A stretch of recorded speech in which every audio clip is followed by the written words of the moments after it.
आजकल कुछ शब्द बार बार सुनाई दे रहे हैं, कंटिंजेंसी, नेसेसरी बीइंग और इन्फिनिट रिग्रेस। सुनने में ये शब्द भारी लगते हैं, लेकिन अक्सर लोग इन्हें बिना समझे ही सुन लेते हैं।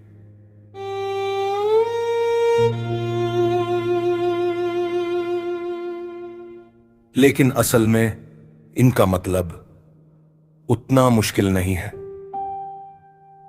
बस सही तरीके से और सही संदर्भ में समझने की जरूरत है। चलो इन्हें बिल्कुल आसान भाषा में समझते हैं, धीरे धीरे, बिना जल्दबाजी के, जैसे कोई सामने बैठकर समझा रहा हो। सबसे पहले आता है कंटिंजेंसी। कंटिंजेंट वो चीज होती है जो अपने आप से नहीं होती, जिसका अस्तित्व खुद से नहीं बल्कि किसी और पर टिका होता है, जिसका होना किसी और पर निर्भर करता है और जिसके बिना वह चीज रह ही नहीं सकती। जैसे हम हवा के बिना नहीं, पानी के बिना नहीं और खाने के बिना भी नहीं रह सकते। इसलिए कहा जाता है कि हम कंटिंजेंट है, हमारा अस्तित्व किसी और पर टिका है और हम अपने आप में पूरी तरह स्वतंत्र नहीं है। अब सोचो, अगर दुनिया की हर चीज इसी तरह किसी ना किसी पर निर्भर है,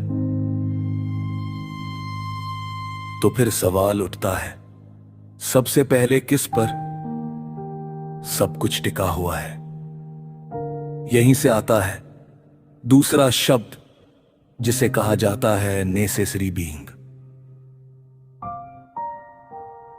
नेसेसरी बीइंग ऐसा अस्तित्व जो किसी पर निर्भर नहीं होता, जिसका होना किसी और वजह से नहीं होता। वो इसलिए नहीं है कि किसी ने उसे बनाया, वो इसलिए है क्योंकि उसका ना होना मुमकिन नहीं। वो खुद कारण है, लेकिन खुद किसी कारण का नतीजा नहीं।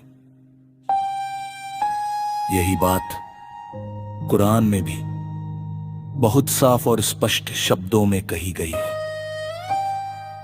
कुरान की सूरह अल हदीद, जो हिंदी में 57वां अध्याय कहलाती है, उसी अध्याय की आयत नंबर 3 में कहा गया है, वही सबसे पहले है और वही सबसे आखिर है।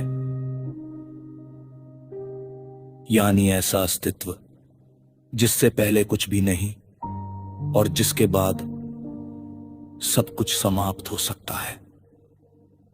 अब आता है तीसरा शब्द, इन्फिनिट रिग्रेस।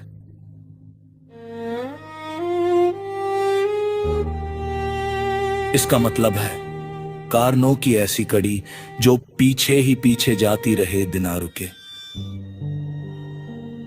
हर चीज का कारण उससे पहले की चीज और फिर उससे भी पहले की।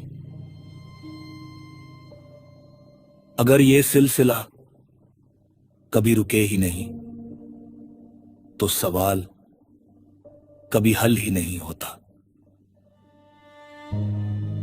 इसीलिए दर्शन कहता है, अनंत पीछे जाना समझ को अधूरा छोड़ देता है। ऐसी और अनमोल बातें सुनने के लिए YouTube पर ये सर्च करें, @shokeen369 और अच्छी बातें दूसरों के साथ भी शेयर करें।